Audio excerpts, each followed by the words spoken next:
where are we going to get the revenue after we make cuts and some reductions in services that taxpayers can absorb? I'm not talking about cutting the head off, just some things you can absorb.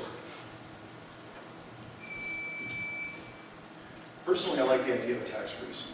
When a business is struggling financially, it has to get lean, it has to get innovative, it has to find ways to cut expenses, new ways to bring in revenue. The city, just being able to raise taxes constantly, isn't forced to do this. If we're forced into a tax freeze, we're now forced to become innovative. We're now forced to find new ways to bring in money. We're now forced to go through how we spend money and find what is superfluous, extra, and unnecessary, and just get rid of it. I think the tax freeze is a great idea. I would love to be a part of finding innovative ways to not only cut what we currently spend, but grow the economic base. If we grow our economic base, especially focusing on small business, we can bring in more tax revenue. We don't have to only burden the residents of this city. We can bring in more businesses. We can grow our finances without putting more strain on your budget.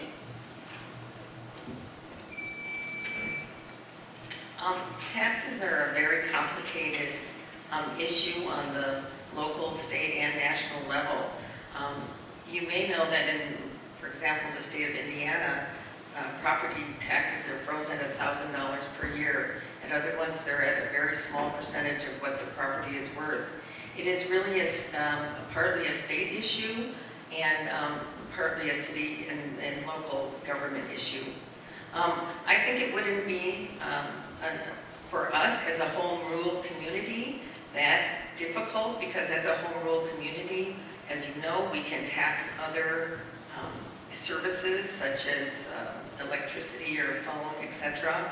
And that's what the city did do some years ago, is diversify how we tax and raise our funds. And I personally think that was a good idea and continues to be a good idea. We don't have to put the whole burden on property taxes. Thank you.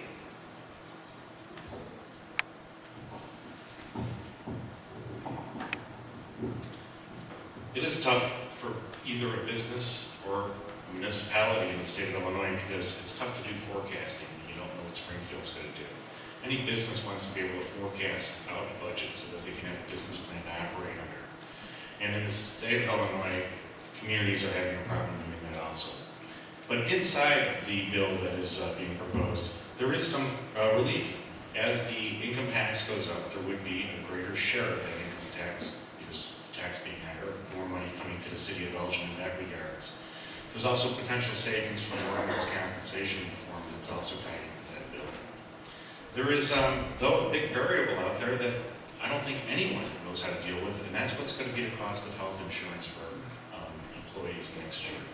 But there are ways of looking at creative revenue sources, and I've brought some of those to the council. We've increased our ambulance billing about $400,000 a year, and not one taxpayer in the city of Elgin is paying a penny more by just increasing it on the insurance companies and those who are not in the city limits.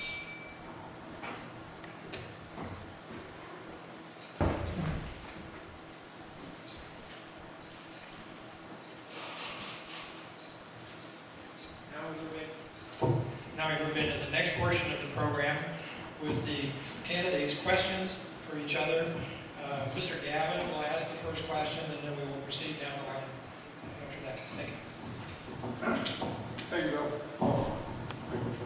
Okay, my question is, November of 2013 at a committee of the whole meeting, I made a motion to remove the stormwater utility fee, aka rain tax, from the city's 5-year financial plan.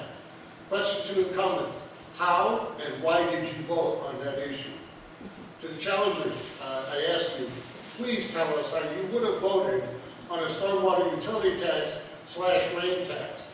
Oh, and by the way, the final vote to remove it from the city documents was 5-4. So my motion carried.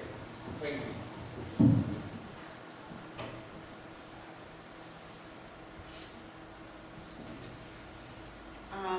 I think I would have voted yes for it.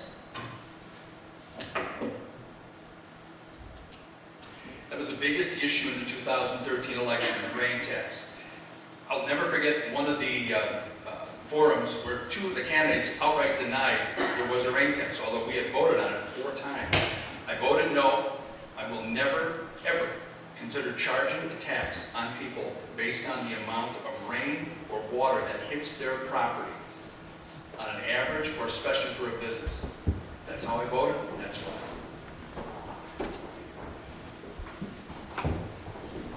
No way would I support the rain tax. It's silly that they're going to tax you on storm sewers. Come on. This is a core service that the city should be providing. They don't want to fund it. Well, unfortunately, if and when I'm elected to the Elgin City Council, I will be very aggressive in making sure that the city does not implement a rain tax or any other tax of that sort. I supported the stormwater utility tax.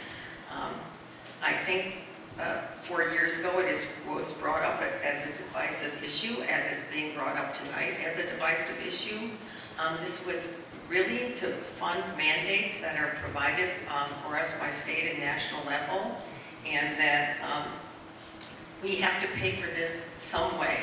And having a particular fee to make sure that we can make sure that our water is clean and that we protect the Fox River is important. I voted in support of the stormwater utility fee. The reason I did was that the state of Illinois was looking to create a statute that would allow the county to create a stormwater fee if we did not have one.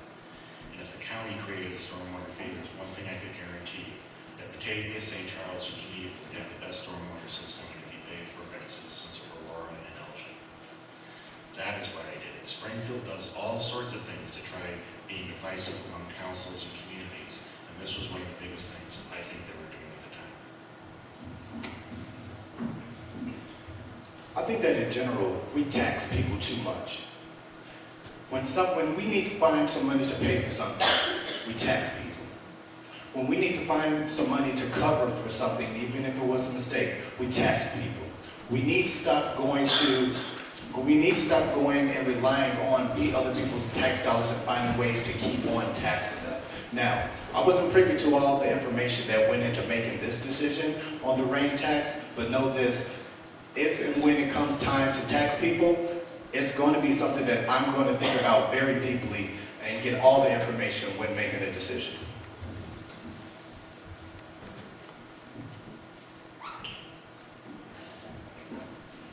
My question is, what have you done in your life to prepare you for serving on city council for the candidates and the incumbents? Was a union steward with the phone company for about 4 or 5 years. I've also served on 2 boards within Elgin. Being the owner of a business, a self-employed auctioneer, it makes it almost incumbent upon you to facilitate things, to lead, to do things that your employees are expected to do. I've also listened to many, many people and argued with myself about their points. So I think all of that is very important to serve a city of this size as a city council. Outside of being born into retail, I was an entrepreneur at age 19. That's when I started my first business. I've been an entrepreneur ever since. I've had a lot of successes, I've had a few failures, and over the years I've gained a lot of experience. One of the things I've done is transitioned myself from being active in my own businesses to consulting for other people who want to expand their businesses, who want to be more aggressive with their marketing, who want to be more efficient in the way they do things. I believe I can bring this to the city council. I was born into a family that was where community service was really a tenet of how we were raised and what we should do as ourselves personally. As a young person, I lived in New York City. I was head of my housing group. That was my first sort of elected position. I've been involved in every community that I've lived in some way. I was elected to the Chelsea, Michigan Village Council when I lived there. When I came back to Elgin, I was elected to the township and then elected to city council. So I feel that personally it's part of who I am to be part of the community.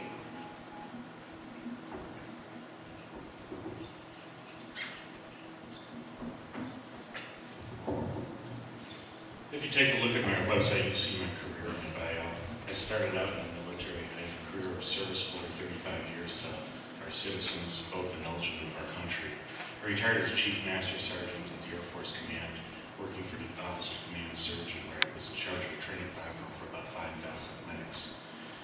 I was a firefighter for 25 years for the city, and I now work for the federal government as a grant administrator. I deal with about $95 million in grant funds. I have a master's in public administration.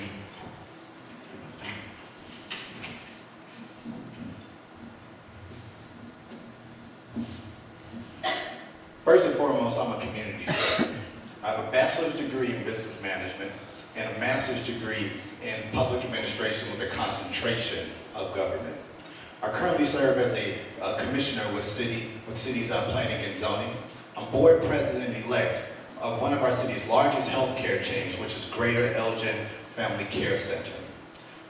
What I do as a community servant, without all of the credentials, without all of the accomplishments, I do it personally every day. I work for the Department of Human Services as a human services caseworker, and I just enjoy working with the city. That's what qualifies me. Great question. I've held so many positions in my kind of long life, but leadership always was part of everything I've ever done. Whether it was me starting out after school, construction, working on a loading dock. I was made foreman at the age of 18. I ran crews. Then I went into insurance, became a successful businessman, trained people, built sales groups, worked with people, teaching people how to get the job done and make a living. I think that's important. Real on-the-job experience. I've also run for office more than anybody else here on this. Oh, I'm sorry. I'm trying to watch this clock thing kind of different. Sorry. Here's my question. As I'm the only council member who's been on record saying we will get more value by professionalizing our economic development, taking it back in-house, making it our fourth core service after police, public works, and fire. In fact, most of the new companies brought here in the last 3 years have been by real estate agents and search firms, and not by the Elgin Area Chamber of Commerce, who is currently contracted for our economic development needs. My question is, are you for professionalizing our economic development by taking it back in-house to be served by experienced professional directors, or do you support the status quo of the Elgin Area Chamber of Commerce?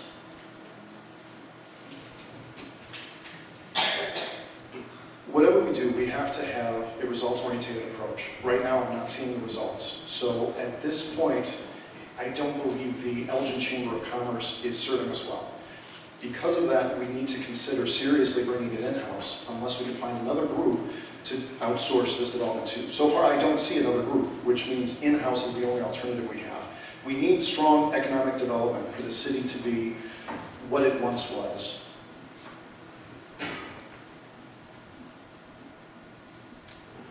I've been critical of the Elgin Development Group in the past. I didn't feel as though they had qualified people in particular and a very strategic point of view. I think recently that has changed, and that they've hired someone that has a more experience and a forward-looking point of view. That doesn't mean, however, that I wouldn't like to look at a different, in a few years, a different plan such as they have in Aurora, where it's an outside organization, a nonprofit that is funded in several different ways. So I prefer a change.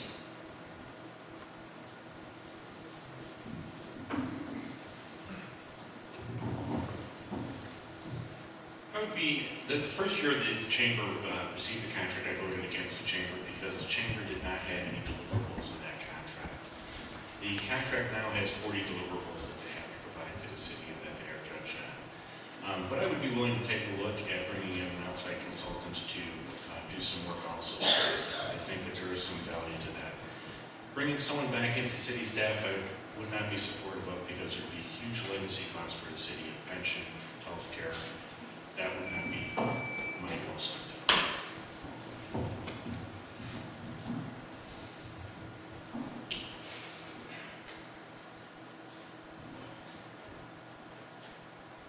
This group, DNA, the chamber, they only need to come to the city council when it's time to renew the contract.